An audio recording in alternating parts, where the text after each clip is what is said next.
Bienvenidos a este segundo día de trabajos del Encuentro Nacional de Expertos en Residuos Sólidos en su 10ª edición. En esta ocasión con la presentación de alguien de casa, una de las integrantes más destacadas de la SOMERS, la Sociedad Mexicana de Ciencia y Tecnología Aplicada a Residuos, que es la asociación civil que convoca a este encuentro. Me refiero a la doctora Aletia Vázquez Morrillas, quien dictará la conferencia magistral Residuos Plásticos en México, Desafíos y Soluciones. Antes de comenzar, me gustaría pedirles a todos y a todas que apaguen su video y su micrófono para tener una mejor calidad de la red y de todo lo que esto implica, por favor. Me voy a permitir presentar a la doctora Aletia Vázquez Morrillas y para eso voy a leer su semblanza.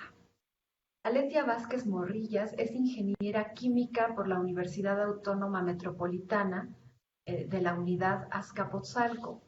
Es maestra en Ciencias en Integración de Procesos por la Universidad de Manchester y doctora en Ciencias e Ingeniería Ambientales por la UAM Azcapotzalco. Es profesora investigadora en el Departamento de Energías de la Universidad Autónoma Metropolitana de la misma unidad, donde imparte asignaturas a nivel licenciatura y posgrado en temas relacionados con la gestión de residuos. Ha sido coordinadora de docencia y del Plan Institucional hacia la Sustentabilidad de la UAM Azcapotzalco. Actualmente es integrante de la Comisión Dictaminadora de la División de Ciencias Básicas e Ingeniería, del Consejo Editorial de la misma división y de la Comisión UAM Sustentable. Ha dirigido más de 70 tesis de licenciatura y posgrado, la mitad de ellas enfocadas en los residuos plásticos. Desarrolla investigación relacionada con residuos plásticos y otras corrientes de residuos de manejo especial a través de la colaboración con gobiernos locales, empresas y asociaciones civiles. Actualmente dirige proyectos relacionados con la caracterización de residuos sólidos, el comportamiento de residuos plásticos en sistemas de composteo y rellenos sanitarios, así como sobre la presencia de microplásticos y residuos en playas mexicanas. Es autora de artículos en publicaciones de arbitraje, capítulos de libros y ha presentado múltiples ponencias en foros académicos y de divulgación. Cuenta con el reconocimiento de perfil deseable por parte del PRODEP y pertenece al Sistema Nacional de Investigadores con el nivel 1. Es integrante del Comité Científico Asesor de la Organización de las Naciones Unidas para Residuos Marinos y Microplásticos, del Comité Técnico Asesor en Materia de Residuos de la Secretaría de Medio Ambiente de la Ciudad de México y del Subcomité de Aspectos Ambientales del Comité Técnico de Normalización Nacional para la Industria del Plástico. Y hoy nos sentimos muy honrados en recibirla para la presentación de la conferencia magistral Residuos Plásticos en México, Desafíos y Soluciones. Le damos la más cordial de la bienvenida y adelante, Aletia, el micrófono es tuyo.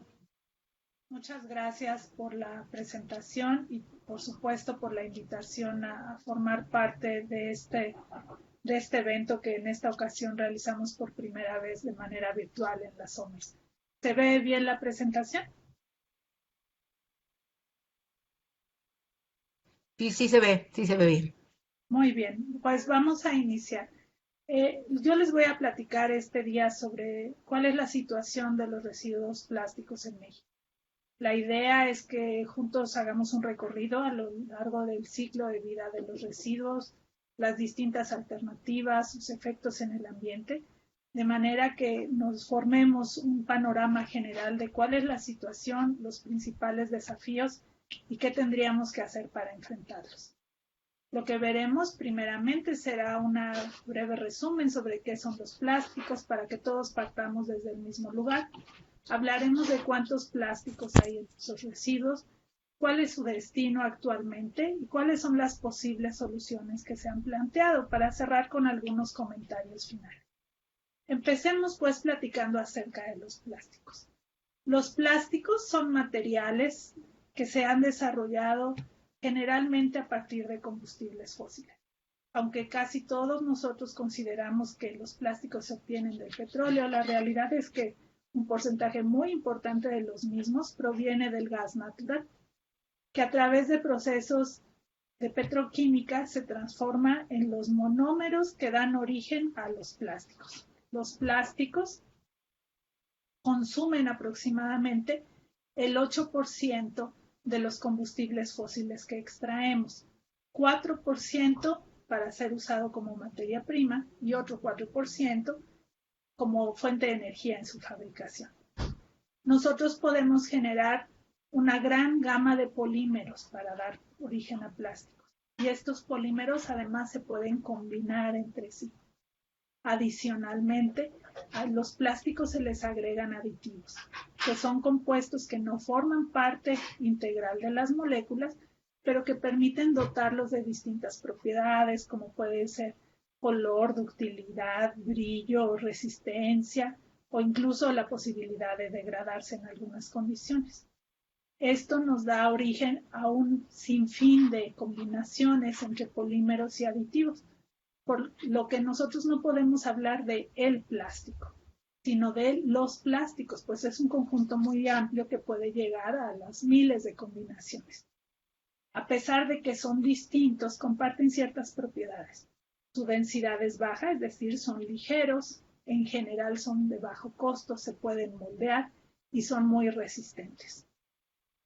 Si vemos cómo ha evolucionado esto históricamente, pues veremos que aunque los plásticos se empezaron a fabricar en la segunda mitad del siglo XIX, el boom grande vino después de la Segunda Guerra Mundial, cuando se vio que se tenía toda esta capacidad industrial instalada y que los materiales que se habían usado durante la guerra podían tener múltiples aplicaciones. Esto se fue ampliando hasta llegar en los años 70 al uso de los plásticos en productos de vida útil corta. Es a partir de esta década cuando surgen cosas como las bolsas de plástico, más adelante las botellas, etc. Y es en los 80 cuando inicia cierta preocupación sobre la acumulación que los plásticos estaban teniendo cuando se convertían en residuos. La preocupación más seria por parte de la sociedad y los gobiernos acerca de los posibles efectos ambientales ha tenido lugar en las últimas décadas. Y es algo que todos nosotros hemos ya constatado. Los plásticos, al igual que cualquier material, generan distintos impactos a lo largo de su ciclo de vida. Y aquí vamos a ver algunas de las características principales de lo que ocurre, sobre todo en nuestro país. Como habíamos mencionado, se extraen generalmente de recursos naturales no renovables como el petróleo y el gas natural. Aunque existen plásticos que se pueden fabricar a partir de plantas, en el mercado estos constituyen una fracción mínima, que todavía no tiene un efecto significativo. En cuanto a la producción y transformación, en nuestro país, en México, producimos principalmente polietileno, PET y polipropileno para fabricar bolsas, películas, autopartes y otro tipo de envases. La industria del plástico está muy extendida. Está presente en casi 400 municipios. Sin embargo, tenemos núcleos regionales muy importantes en Jalisco, en la zona centro y en el norte del país. Da empleo a más de 250,000 personas de manera directa. Aunque tenemos una industria del plástico grande, somos deficitarios, que quiere decir que consumimos más plásticos de los que producimos, por lo que nos vemos en la necesidad de importarlos. De los plásticos que se comercializan en nuestro país, cerca de la mitad se utilizan en aplicaciones de envase y embalaje. Y esto, bueno, ha visto un incremento en los últimos meses en que estamos en condiciones de pandemia, debido a temas como las ventas en línea y la entrega a domicilio. En cuanto al uso, la mayoría de los que usamos debido a estas aplicaciones son de vida útil corta, que quiere decir que permanecen en nuestras manos días, horas o si acaso algunas. Y en general podemos hablar de que como usuarios somos usuarios desinformados.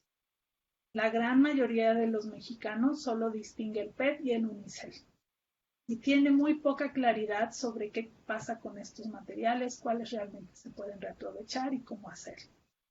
En cuanto al fin de vida, en nuestro país existe el reciclaje del PET, del polietileno y en menor medida del polipropileno, además de algunos plásticos que se utilizan en la industria.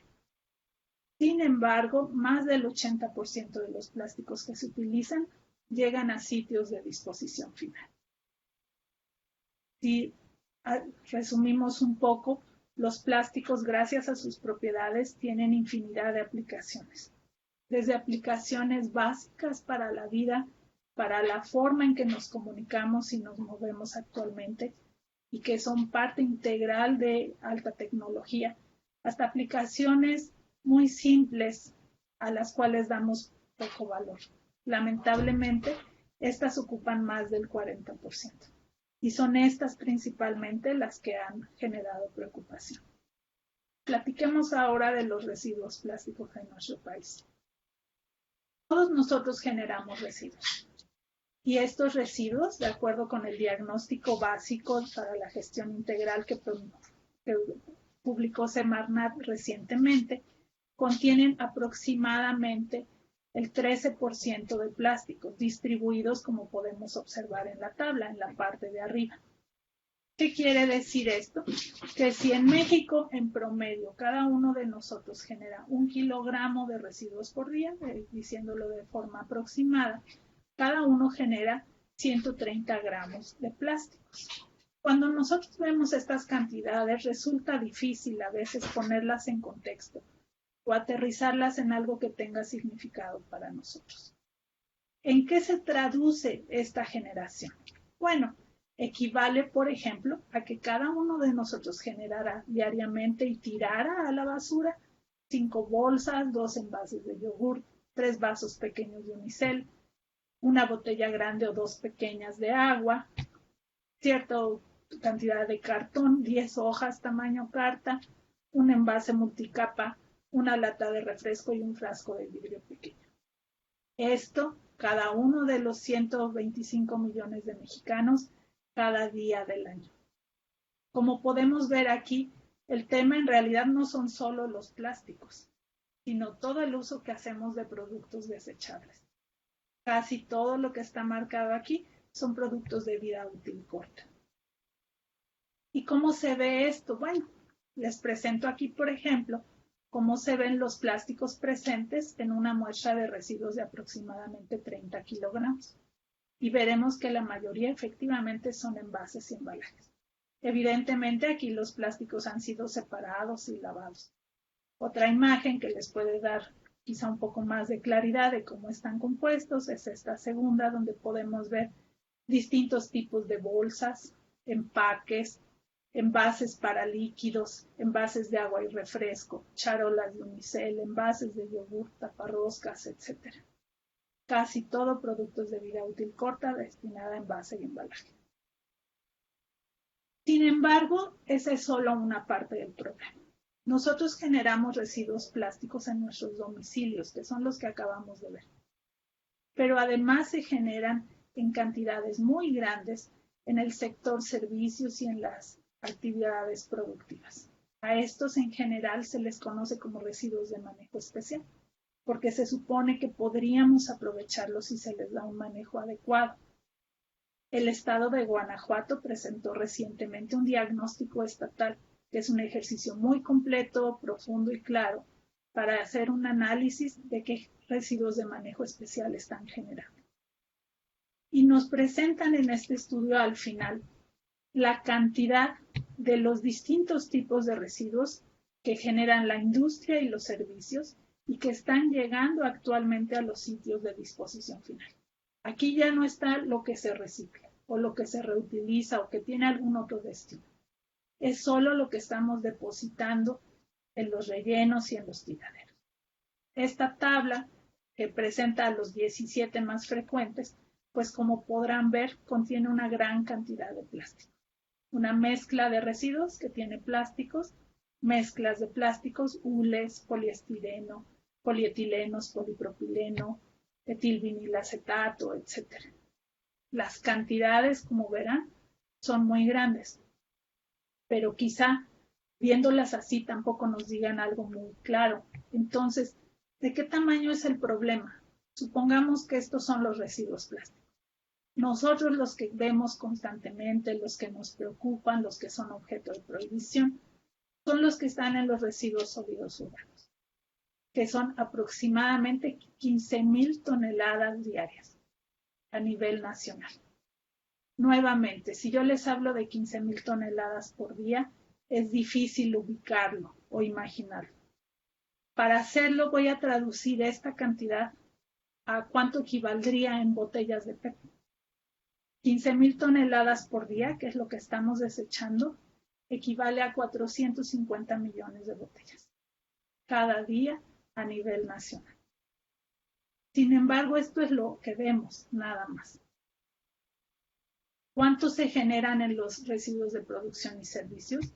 No lo sabemos exactamente porque el diagnóstico que existe para Guanajuato no existe a nivel nacional.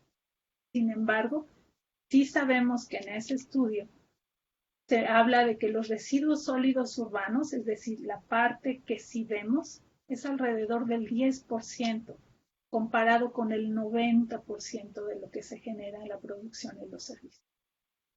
El problema de los residuos plásticos, entonces, es claro, nosotros lo vemos, pero lo que vemos es una parte mínima del problema. El problema es mucho más grave y por lo tanto requiere de otro tipo de soluciones. ¿Qué les pasa a los residuos plásticos en México? Bueno, los residuos plásticos tienen 4 posibles destinos principales. Los sitios de disposición final, donde estamos agrupando a rellenos y a tiraderos, el reciclaje, la incineración con recuperación de energía y la disposición al ambiente. No hay una cifra oficial que nos permita cuantificar cuánto se va a cada uno de los destinos. Sin embargo, mi experiencia o lo que he logrado ver me permite a mí proponer ciertos rangos. Yo calculo que entre 70 y 80% terminan en sitios de disposición final, entre el 10 y el 20% es reciclado, menos del 5% se incinera para recuperar energía y entre el 10 y el 15% llega al ambiente debido al mal manejo. ¿Qué ocurre cuando llega a estos distintos destinos este tipo de materiales? Bueno, en los rellenos y tiraderos, lo primero que ocurre es que contribuyen a su saturación. Los rellenos y tiraderos se pueden considerar en cierta forma como pasivos ambientales. Terrenos que estamos destinando a esa tarea y que, aunque como nos mencionaban ayer, se pueden recuperar de alguna forma, en realidad se devalúan cuando se utilizan como rellenos y tiraderos. Cuando agregamos plásticos a estos lugares, pues contribuimos a que su capacidad se sature más rápido. Ahí no se van a degradar rápidamente. No sabemos si van a durar 100 años, 200, porque en realidad nunca los plásticos más antiguos no tienen tanto tiempo. Pero sí sabemos que no se van a biodegradar o degradar en meses o algunos en años. Además de eso, la forma en que disponemos nuestros residuos en bolsas de plástico, que frecuentemente están amarradas, interfieren con los flujos naturales de aire y agua en los sitios de disposición y alteran de alguna forma la degradación de los residuos orgánicos. Cada bolsa de basura es un pequeño microcosmos donde tiene condiciones particulares. Se habla también, aunque esto no está comprobado, de que podrían afectar la compactación de estos sitios de disposición, generando efectos de deslizamiento. Cuando en los tiraderos tienen lugar incendios, pues los plásticos van a contribuir efectivamente a que estos incendios duren, volviendo la situación peligrosa. Estos son los efectos que generan la mayoría de los plásticos que desechamos. En cuanto al reciclaje, bueno, para reciclar existen distintas formas y distintos sistemas. Sin embargo, en general podemos resumirlos como lo vemos en la figura. Hay una etapa de acopio que consiste en reunir un volumen suficiente para que el proceso sea viable. Hay eliminación de contaminantes, polvo, metales, vidrios, papel, etc., una etapa de reducción de tamaño, lavado y secado, y en ocasiones peletizado, es decir, volverlo nuevamente materia prima viable, para que sea utilizado por alguna industria. Estas etapas a veces se realizan de manera muy compleja y tecnificada, como el caso de la planta de PetStar, pero también se realizan a veces en formas casi artesanales. Los procesos varían, pero en general esto es lo que se incluye. En México, por supuesto, esto está relacionado con la forma en que manejamos nuestros residuos. Nosotros vamos a generar residuos que aquí se van viendo con la línea punteada en las distintas etapas de los ciclos de vida de nuestros productos. Desde la producción y la venta hasta la generación, recolección, separación cuando existe y la disposición final. En México, en todas estas etapas se acopian residuos plásticos, con mayor o menor éxito. Y la calidad de los residuos que acopiamos y su viabilidad de reciclaje va a variar dependiendo de dónde estemos. Los residuos que se generan en la producción y venta se conocen como postindustriales y postcomerciales. Generalmente son volúmenes altos de materiales limpios que sabemos qué son.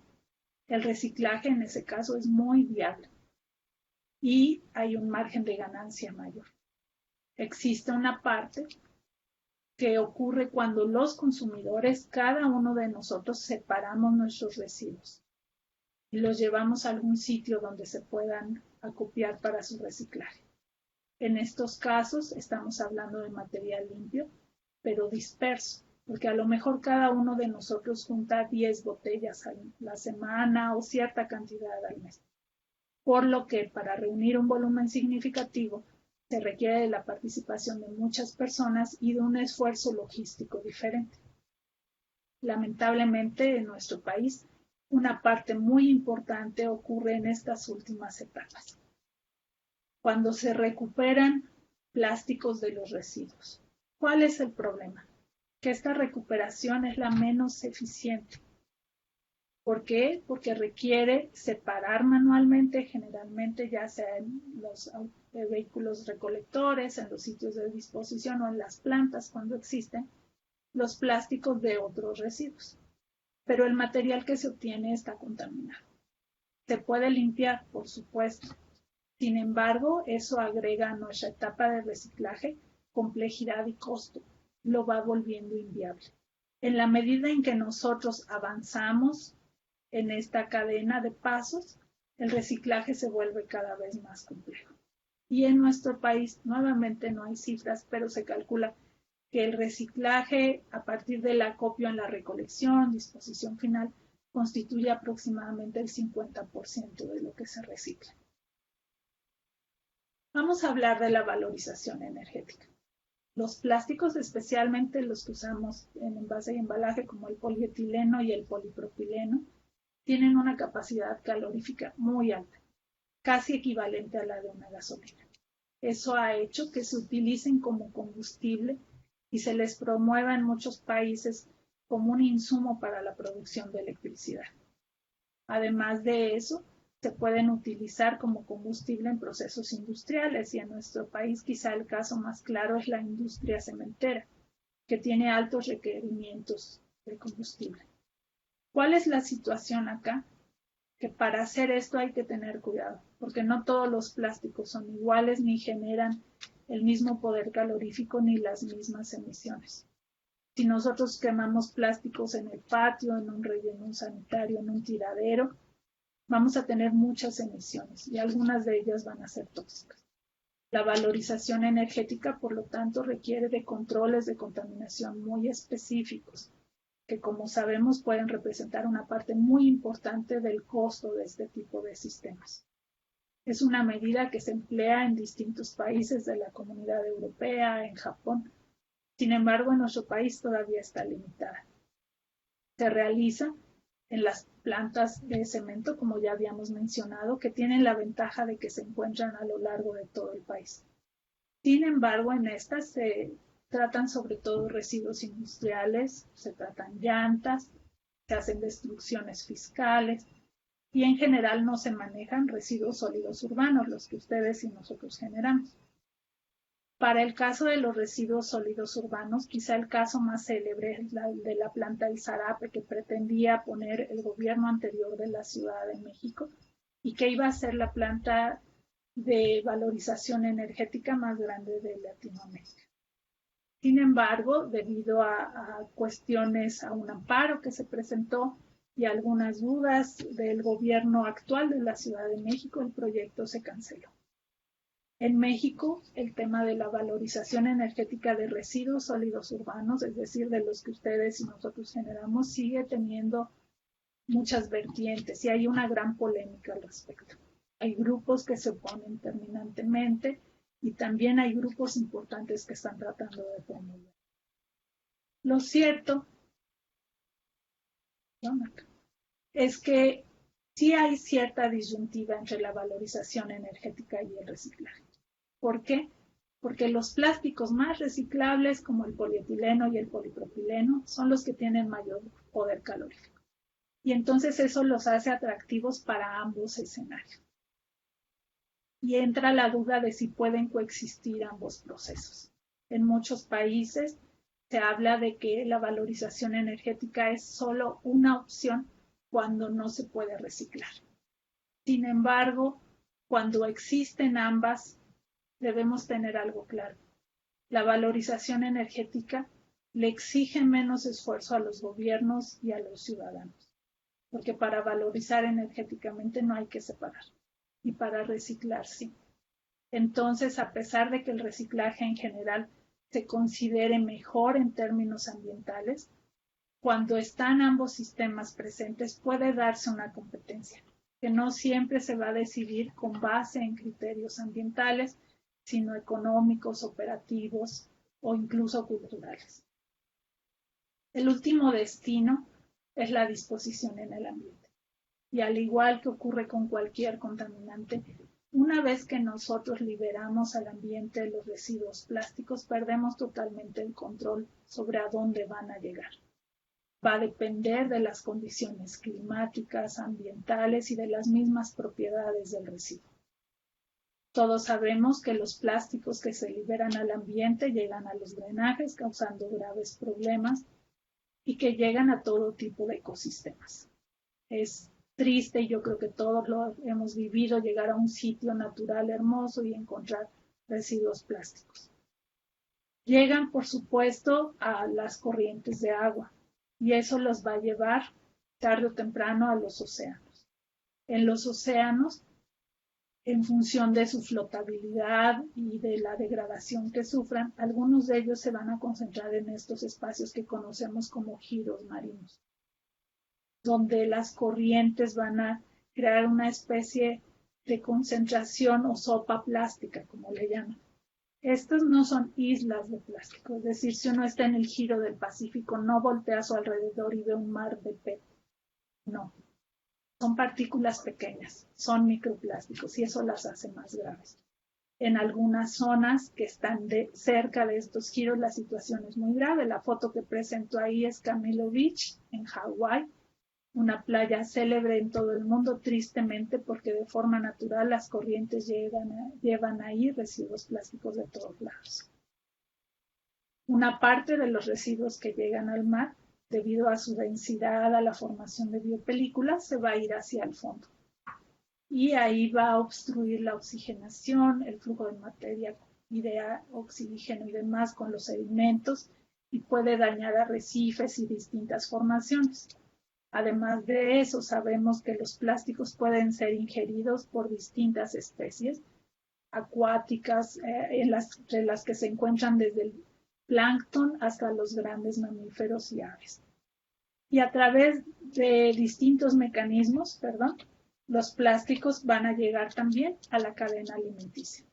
Y hay evidencia ya, acá me está yendo muy rápido, de que existen microplásticos en agua potable, en distintas bebidas e incluso en la sal de mesa. ¿Cuáles son las posibles soluciones que se han planteado y en específico las que se están planteando en nuestro país?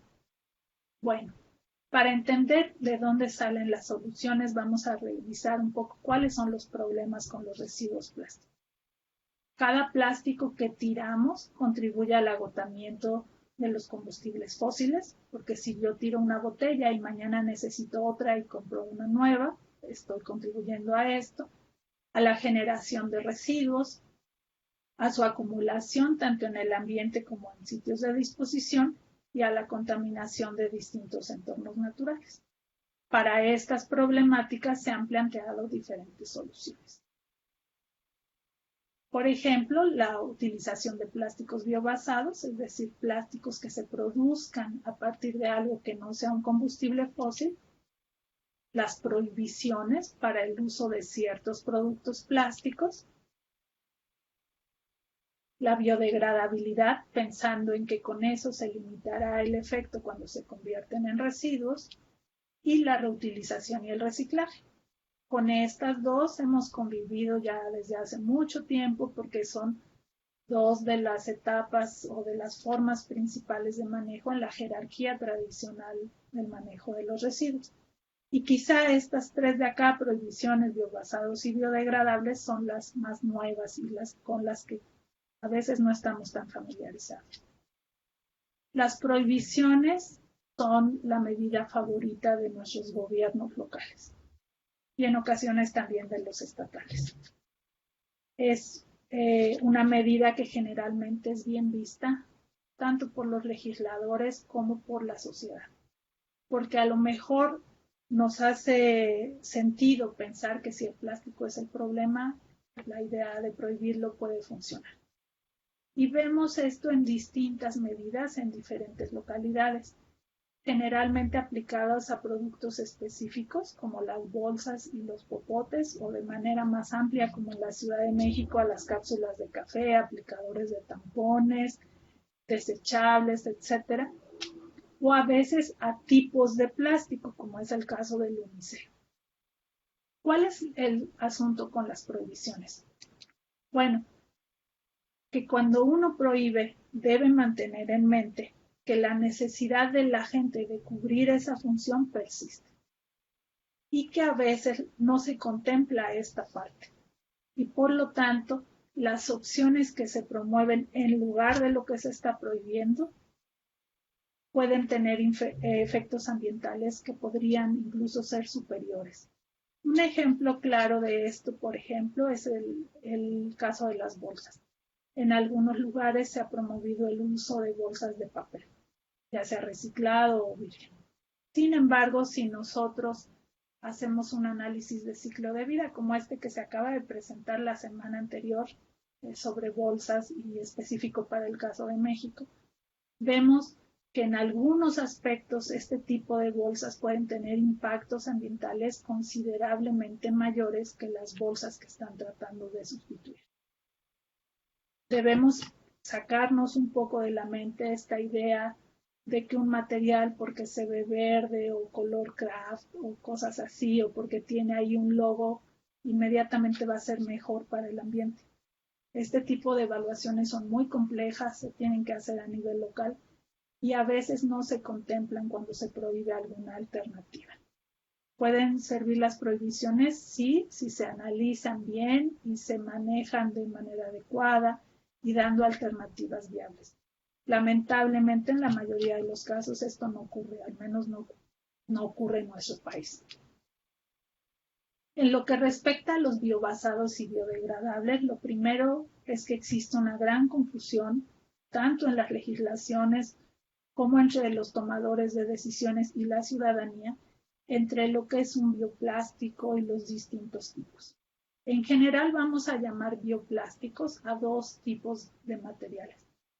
Por un lado, los biobasados, es decir, los que producimos a partir de recursos naturales renovables, plantas o algún tipo de residuo.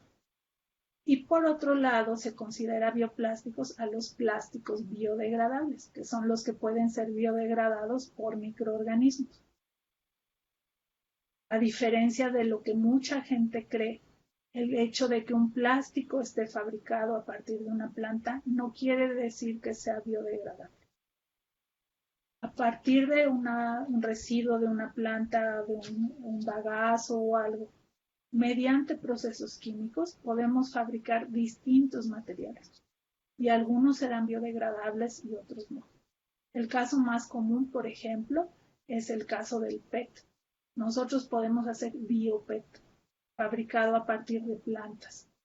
Y ese BioPET es tan no degradable como el PET normal, porque su estructura química es exactamente la misma. Esta confusión que tiene mucha gente se refleja lamentablemente en muchos instrumentos legislativos de nuestro país. Ahora, ¿el hecho de que un plástico se produzca de una planta lo hace mejor? Pues no necesariamente, porque tal como vimos, todos los tipos de materiales tienen impactos a lo largo de todo su ciclo de vida. Y aquí, por ejemplo, se compara el PLA, que es un biobasado en este caso, que es la columna blanca, con dos plásticos convencionales, el PET y el poliestireno, y veremos que en distintos aspectos hay diferencias entre cuál tiene mayores o menores impactos. Esto de saber si un plástico obtenido de una planta es mejor para el ambiente se tiene que responder localmente y se tiene que hacer un análisis que depende mucho de qué tanto se transportan los materiales, cómo se riega, si se usan o no fertilizantes, qué procesos químicos sufren posteriormente. Y no siempre algo biobasado va a tener menos impactos que algo convencional. En cuanto a lo biodegradable, pues el primer tema que no es claro en muchas legislaciones en México es la diferencia entre biodegradable o compostable. Biodegradable es cualquier cosa que puede biodegradarse por microorganismos.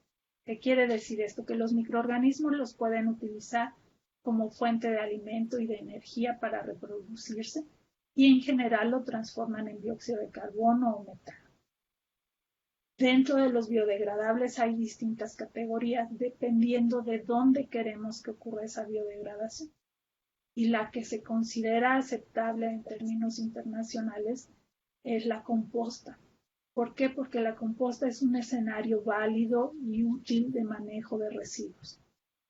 Queremos que estos plásticos biodegradables se biodegraden junto con el resto de los residuos orgánicos.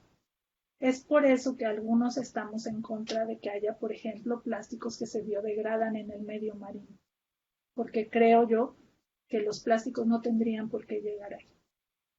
Este tema de la biodegradabilidad es complejo porque no es algo que se evalúe fácilmente. ¿Son buenos los plásticos compostables? Pues depende. Depende de en qué entorno los estamos produciendo, utilizando y manejando en el fin de vida. Para que un plástico compostable de verdad nos genere beneficios ambientales, lo primero es que necesitamos que los usuarios lo puedan distinguir, que sepan con certeza que un material sí es compostable. Y eso implica que el material se haya sometido a un proceso de certificación y a una evaluación. La prueba de compostabilidad es larga, puede durar varios meses y en el mercado internacional se cotiza en $24,000. La prueba para una bolsa. Entonces, pues es algo complejo. Tener toda la infraestructura de laboratorios, de organismos de certificación y sistemas de etiquetado que permitan que el usuario lo identifique. Pero no basta con eso. El usuario y todo el sistema de manejo de residuos tiene que actuar en consecuencia.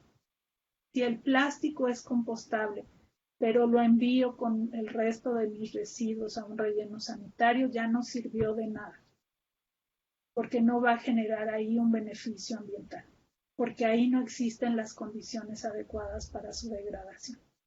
¿Qué tendría que ocurrir entonces? Que el usuario y después el sistema de recolección y de transferencia lleven a cabo la separación entre orgánicos e inorgánicos y que estos plásticos compostables se vayan con la fracción orgánica. Esto es muy complicado y más si consideramos que en nuestro país la gran mayoría de los municipios no realizan una recolección selectiva y que en aquellos en que sí se hace generalmente no es todo lo eficiente que quisiéramos. Por último, de nada sirve haber identificado y evaluado los materiales, haberlos separado, si no tenemos plantas de composta. Y este es un tema donde también tenemos un déficit serio a nivel nacional.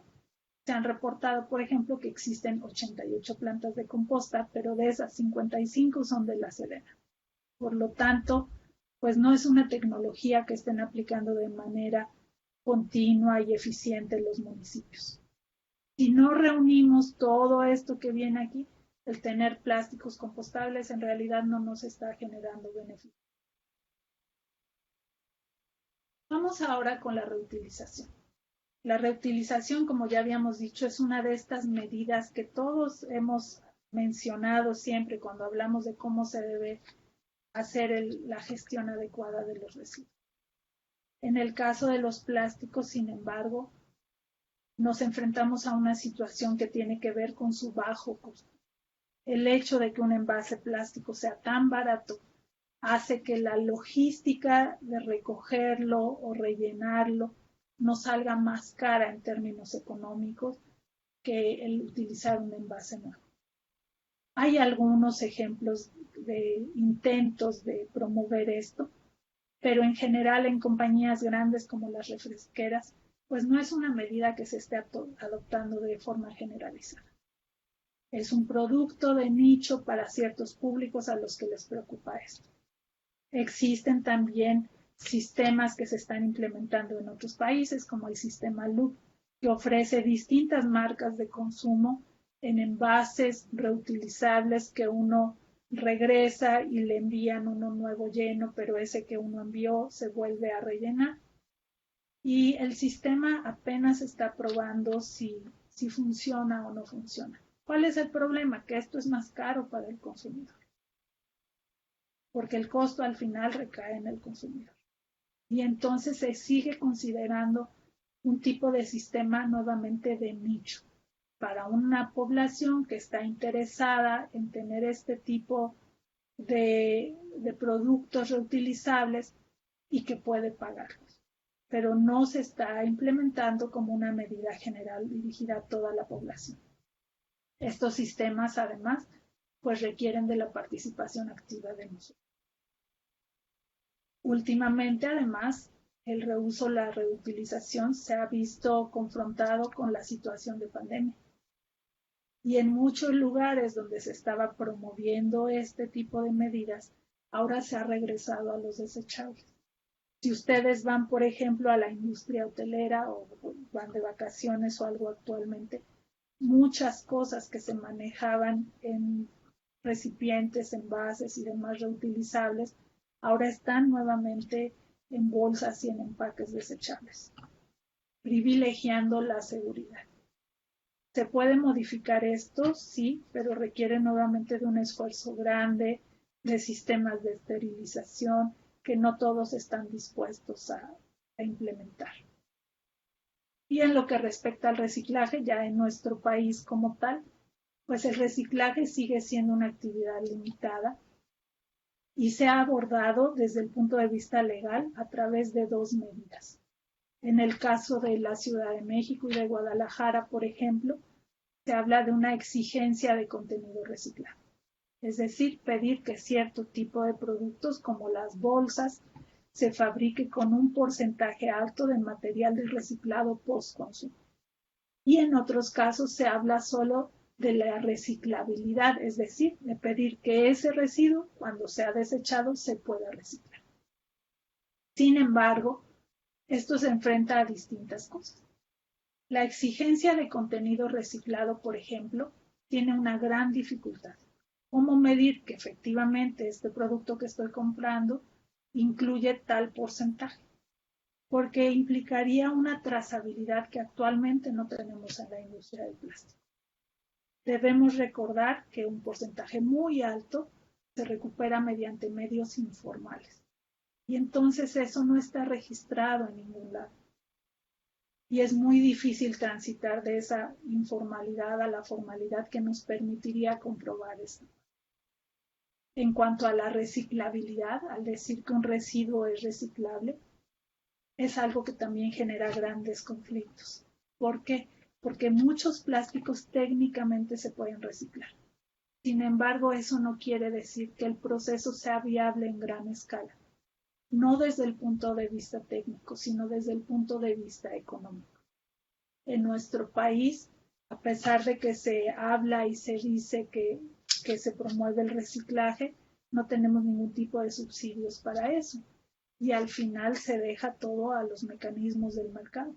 Y entonces el reciclaje ocurre cuando es viable.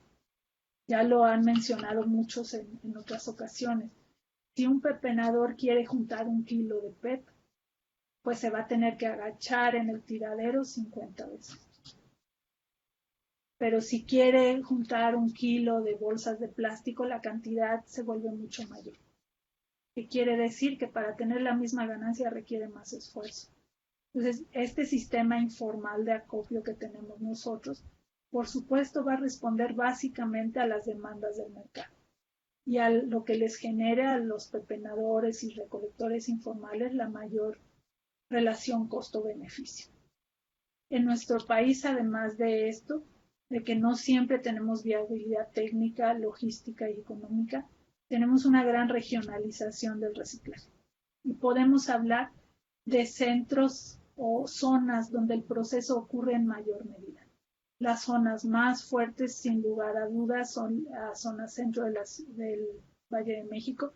No tanto la Ciudad de México, más bien el estado, los municipios que rodean a la ciudad, la zona conurbada de Guadalajara y municipios aledaños, Monterrey, zona aledaña, el corredor Tijuana-Mexicali, Ciudad Juárez, el Bajío, Querétaro y Guanajuato, y un poco el corredor Mérida-Cancún. Ahí tenemos cierta infraestructura, hay acopio, existen plantas, es negocio, pero tenemos grandes zonas del país donde esto no ocurre. No tenemos centros de acopio, no hay dónde reciclar el plástico y el traslado hace que se vuelva inviable, tanto por el costo como por los riesgos que implican transportar mercancía en nuestro país.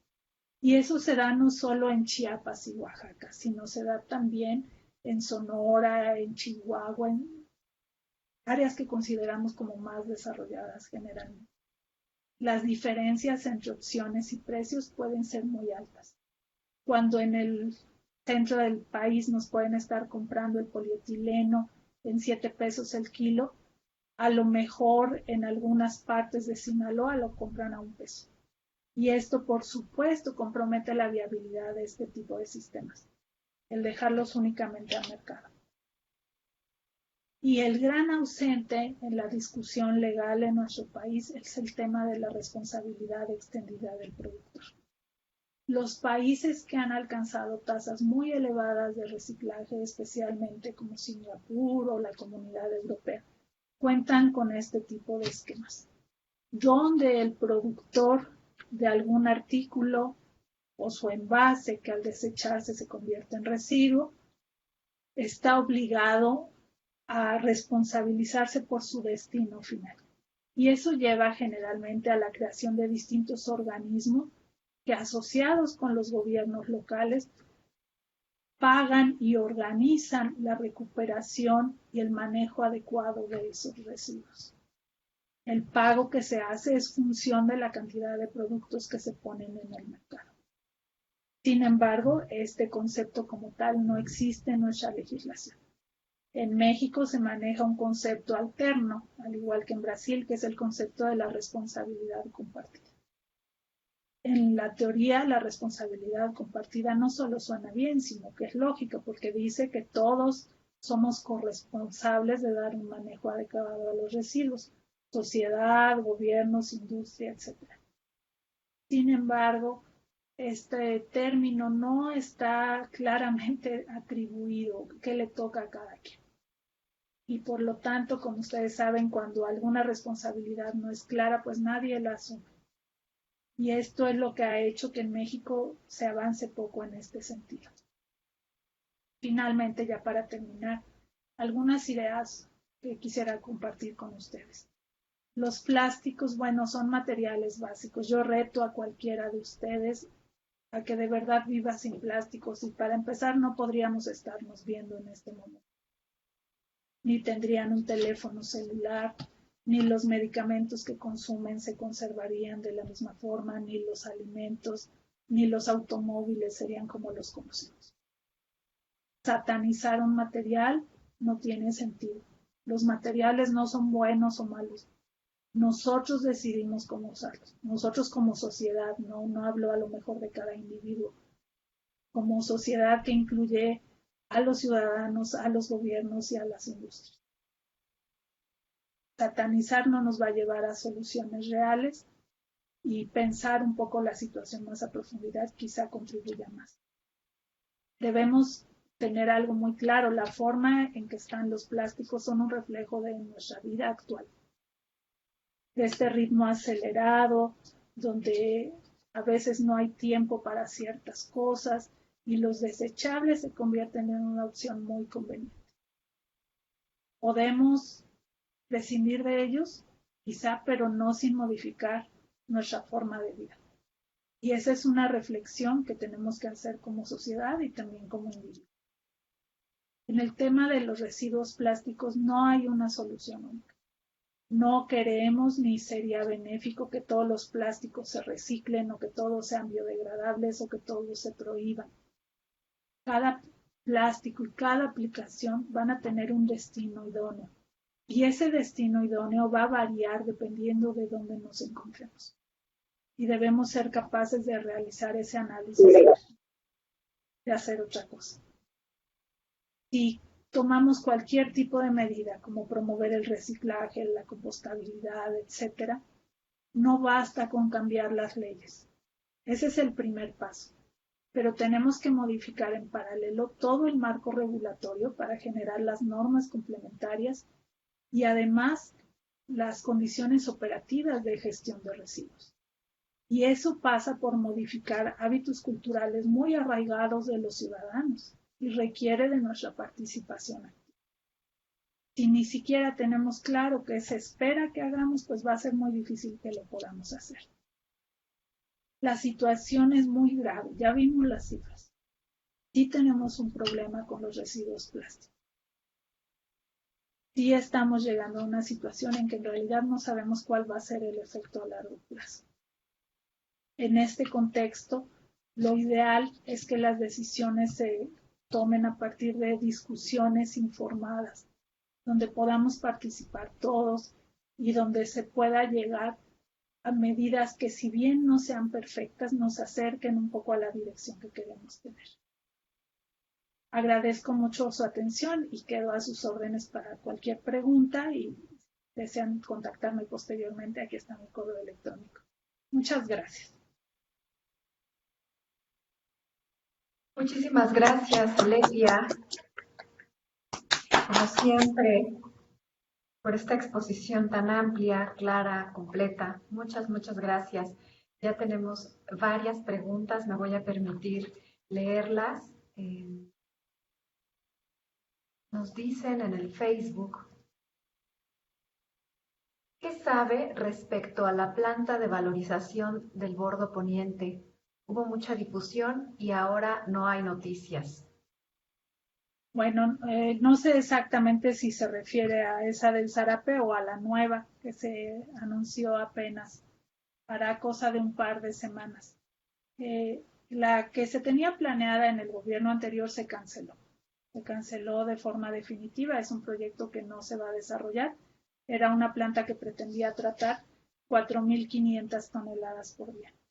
Pero hace unos 10 días se publicó en la prensa y solo en algunos medios la noticia de que se iba a instalar en Bordo Poniente una planta de gasificación por parte de la UNAM, como un proyecto piloto, es decir, todavía no con la idea de tratar residuos a gran escala, sino apenas como para ver qué tanto funciona la tecnología. Sobre eso no se ha dado más información oficial al respecto. Lo cierto es que el gobierno de la Ciudad de México está ahorita en un proceso en el que lanzó una convocatoria para distintos sistemas de aprovechamiento de residuos, donde participaron muchas empresas y se han ido eliminando en cada etapa. Y entre los proyectos que se están evaluando y que todavía siguen en concurso, digamos, se encuentran plantas de termovalorización. Por otro lado, hay que decir que en el Estado de México, cerca de la zona donde están los rellenos, también ya se aprobó, creo, incluso la manifestación de impacto ambiental de una termovalorización. Entonces, es un tema que creo yo va a seguir sonando y creo que en alguna forma se va a ir avanzando hacia esa parte, sobre todo en sitios de grandes concentraciones urbanas. Valle de México. Muchas gracias. Tenemos aquí otra pregunta. ¿Hay estudios que muestren los daños a la salud que provocan los microplásticos? Sí, hay algunos estudios, sobre todo orientados en verificar que están ahí y de dónde vienen. La parte de daños a la salud es mucho más complicada, porque al igual que ocurre con cualquier compuesto potencialmente tóxico que estuviera presente en el ambiente, es muy difícil aislar los efectos, y más en el caso de seres humanos. En el caso de organismos marinos con los cuales se ha hecho experimentación específica, se han detectado diferentes efectos que van desde la reducción en la motilidad hasta temas como la modificación en la distribución de géneros femenino y masculino en alguna especie. En el caso del ser humano, tenemos claro que los microplásticos están ahí. Hay algunos autores que afirman que no solo llegan al tracto digestivo o al sistema respiratorio, porque la mayoría de los microplásticos que tenemos en el cuerpo no nos los comemos, los respiramos. Entonces, está claro que van a depositarse en nuestro sistema respiratorio y digestivo. Sin embargo, hay autores que consideran que, en especial los muy pequeños, se pueden traslocar y transportarse a partir de esos sistemas mediante el torrente sanguíneo a otros órganos. Y esa es un área que apenas está en investigación. Muchas gracias. Hay otra pregunta más en el Facebook. ¿Cuál sería su opinión respecto a este tema para que sea incluido como materia de discusión en las escuelas desde la primaria? Supongo que es el referido a los microplásticos y su impacto a la salud. Te la repito. ¿Cuál sería su opinión respecto a este tema para que sea incluido como materia de discusión en las escuelas desde la primaria? Bueno, creo que en general no solo los microplásticos y los plásticos, sino el manejo de residuos es algo de lo que vivimos muy desvinculados. Todos hemos visto estas campañas de separa orgánico, inorgánico, que en realidad no funcionan. No funcionan porque no responden a las necesidades específicas. Creo que una parte muy importante sería adoptar esto, pero no, quizá no como una materia, sino como algo que se viva a través de los distintos programas en las escuelas. Y empezaría yo por hacer evidente la cantidad de residuos que generamos y lo que está pasando por ellos. Si nosotros le preguntamos a las personas, la gran mayoría de nuestros conciudadanos no tienen idea de lo que ocurre con sus residuos. Los sacan a la puerta, los entregan al vehículo y ahí acabó su responsabilidad y no les importa lo que pasa. No a todos, por supuesto, pero a una gran proporción. Yo estoy convencida que una vez que la gente ve de qué tamaño es el problema y cuáles son las consecuencias, pues se va a sentir más motivada a actuar. Y creo que en este caso, pues no basta con que tengamos una materia que se llame protección al ambiente o sustentabilidad o algo así, si no lo volvemos parte de la operación misma de las escuelas. De acuerdo. Tenemos otras preguntas y otros comentarios, Aletia. En el Blue Jeans nos dicen, el problema no son los plásticos, es la falta de compromiso del consumidor, consumo irracional desmedido y los diferentes actores que no ponen en práctica las mejores prácticas de gestión de residuos. Sí, yo creo que es un problema multifactorial, donde todos jugamos un papel importante. Los consumidores, por supuesto, tenemos la decisión de compra y la industria nos da opciones, respondiendo a lo que nosotros estamos dispuestos a comprar. y el gobierno tendría que organizarnos un poco a todos para que esto se maneje mejor. Sin embargo, creo que no se puede desvincular esto con el estilo de vida actual o con la forma en que nuestra sociedad está organizada. Por ejemplo, el tema de pañales desechables. Es un residuo complejo, se podrían usar de otros, ¿sí? ¿Cuántas mujeres tienen las condiciones de vida que les permitirían realmente usar otros pañales y continuar con su contribución a la economía familiar y con su desarrollo profesional, y sin que esto se volviera un tema de género, ¿no? Es mucho más complejo. Entonces, sí, creo yo que siempre que analicemos estas situaciones, debemos ver por qué estamos usando esto, cuál es el contexto que nos lleva a que esa sea la solución. Y habrá casos donde la sustitución, el cambio, la eliminación sea sencilla. Y habrá casos en los que tendremos que escoger el menor de los males, pero siempre tratando de orientarnos hacia la mejora de lo que estamos haciendo. Muchas gracias. Preguntan también, ¿qué tan cierto es que la reutilización de envases plásticos de yogurt genera contaminación cruzada debido al deterioro de su superficie aséptica? Me imagino que se refieren a los envases de 1 litro que se reutilizan, supongo yo. Se puede generar contaminación cruzada probablemente, pero en realidad yo no me preocuparía mucho por esa parte. Siempre y cuando ese tipo de envases no se sometan a procesos para los cuales no están hechos. Si nosotros vamos a utilizar el envase del yogur de 1 litro para guardar otro alimento en el refrigerador, creo que yo que el riesgo no es elevado. Pero no hay que meterlo al microondas, por ejemplo, porque es un envase que no está diseñado para ese tipo de procesos. O no hay que someterlo a temperaturas muy elevadas, porque igualmente ahí sí, como esa no es su función, corremos ciertos riesgos.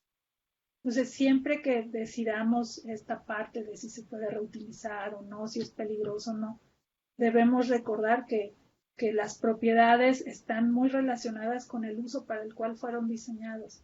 Y en la medida que nos salgamos de esos usos, nos estamos arriesgando.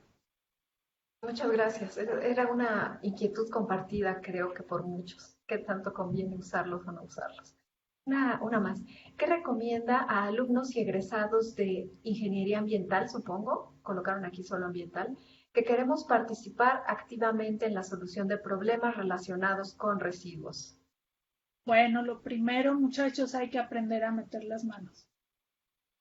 A ser basurólogo, como decimos acá, se aprende cuarteando, clasificando, midiendo, hablando con la gente que maneja los residuos, tratándolos con respeto, dándoles su lugar, conociendo cuál es la situación y siendo muy curiosos sobre qué está ocurriendo realmente. Si nosotros nos capacitamos técnicamente, si aprendemos a hacer estas cosas y hacerlas bien, sobre todo a entender por qué a veces ciertos estudios se hacen de una forma y no de otra. Si nos preocupamos por difundir lo que encontramos más allá de nuestra tesis o de nuestro artículo, por hablarlo con la gente, por hablarlo con el público en general, por darle difusión, pues vamos a irnos metiendo poco a poco en el tema. Es un tema bien complejo en el que se cruzan cosas técnicas, cosas culturales, cosas sociales, aspectos económicos. Y si queremos entenderle, tenemos que meternos a todos esos. No basta con que sepamos con qué tecnología se hace el reciclaje o la teoría de la termovalorización. Mi recomendación sería esa: tomen cualquier oportunidad para acercarse a la realidad y pónganse en los zapatos de los distintos actores, porque esto no se va a solucionar satanizando a la industria o a los gobiernos, o viendo menos a los pepenadores, o pensando que la ciudadanía no tiene obligaciones. Y en la medida en que seamos capaces de ponernos en los distintos roles, podremos contemplar la complejidad de las soluciones y proponer cosas que nos acerquen un poco a mejorar el entorno. Muchas gracias. Buenos días, felicitar a Aletia por su excelente presentación, como siempre. Preguntar su opinión. Si la cancelación de la planta de valorización térmica en la Ciudad de México se canceló solo por criterios de rechazo de la población o por cuestiones técnicas de que los residuos sólidos urbanos no tienen el suficiente potencial calorífico. Bueno, los residuos de la Ciudad de México pueden tener un potencial calorífico adecuado si se hace una separación previa, que es lo que están haciendo con los residuos que se mandan actualmente a Cemex. Tenemos dos plantas compactadoras, una es más eficiente que la otra y en la que es eficiente se generan residuos con un poder calorífico adecuado porque se elimina sobre todo la fracción orgánica. Creo yo que sí sería viable técnicamente para una parte de los residuos, pero yo creo que la cancelación obedece en gran medida también a un tema político.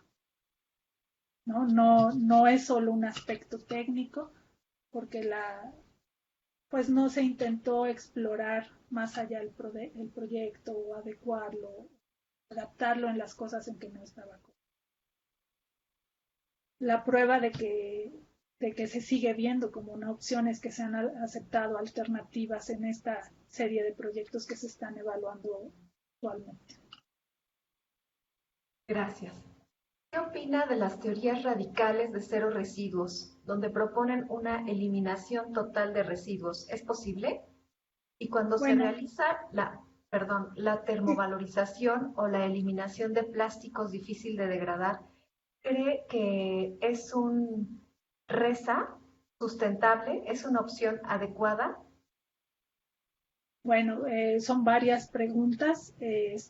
Creo que el cero residuos nos marca un punto hacia dónde dirigirnos, más que algo que en realidad alcancemos en la práctica.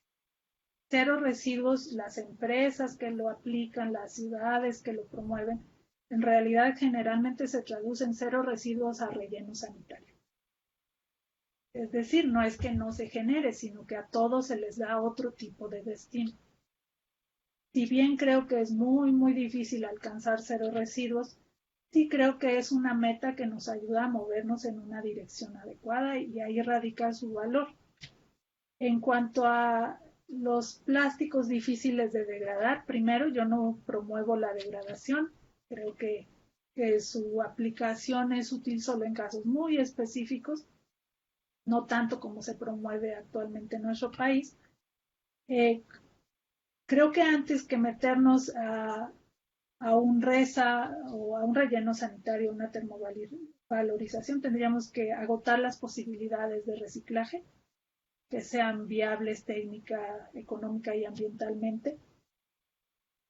Creo que en algunos casos la termovalorización podría ser mejor opción que tener a los plásticos en un relleno durante décadas, porque aunque el relleno sea sustentable, que me imagino que se refiere a que se aprovecha el biogás, se colectan lixiviados, etcétera, pues a los plásticos no les va a pasar gran cosa. Solo van a estar ahí ocupando lugar. Eso es algo que sí debemos siempre, creo yo, tomar en cuenta cuando analizamos distintas opciones. Estamos en contra de tal cosa, sí, pero lo que estamos haciendo es mejor o tiene los mismos impactos, ¿no? Y creo que es algo que a veces no se considera o no se valora adecuadamente en nuestro país. Tienes tu micro apagado.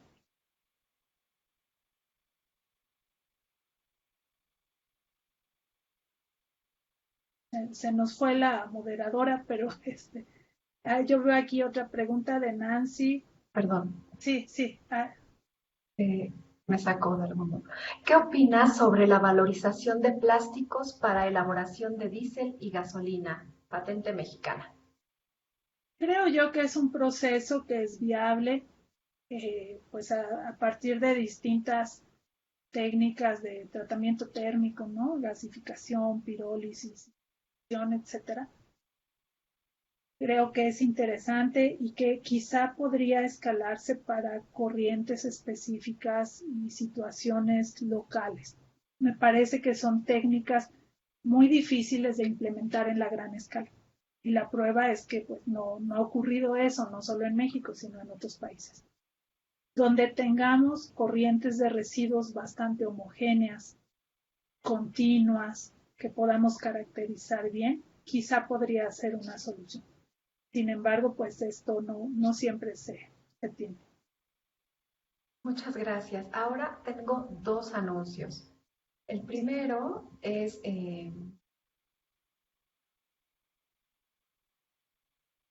entregarte tu constancia de participación. ¿Ya la están viendo todos? ¿Sí se ve? Sí. Sí se ve. La Sociedad Mexicana de Ciencia y Tecnología Aplicada a Residuos Sólidos, ACE, la SOMERS, otorga la presente constancia a la doctora Aletia Vázquez Morillas por su conferencia magistral Residuos Plásticos en México, Desafíos y Soluciones, en el 10º Encuentro Nacional de Expertos en Residuos Sólidos, Gestión Integral de Residuos, llevado a cabo del 7 al 9 de octubre del 2020 en modalidad virtual, debido a las razones que todos conocemos. Muchas gracias, Aletia, por tu participación extraordinaria siempre. Hay muchas felicitaciones a las que nos sumamos todos por la claridad de tu conferencia, de esta exposición maravillosa, amplia, clara, pertinente y siempre tocando todos los puntos necesarios, ¿no? Todos los puntos para entender el problema en su complejidad, como lo requiere. Y el último aviso es pedirles que pasen a revisar los pósters y los videos ya que se encuentran en concurso. Voten por el que más les guste. Cada like es un voto. Entonces les pedimos a todos y a todas las que están siguiendo este encuentro que se den una vuelta por la página web y por el Facebook para que revisen con cuidado el póster que más les guste.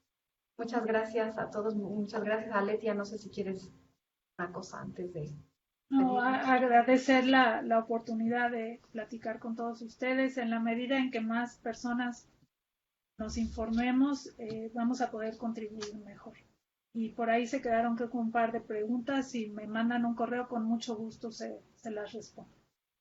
Muchas gracias a todos. Cómo no, muchas gracias.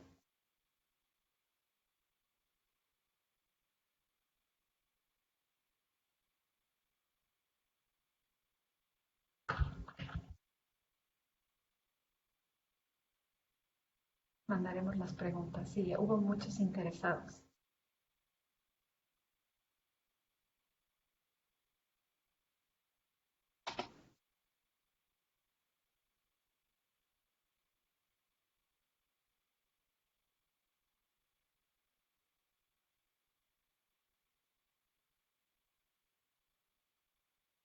Gracias. Hasta mañana. Hasta mañana. Cerramos aquí.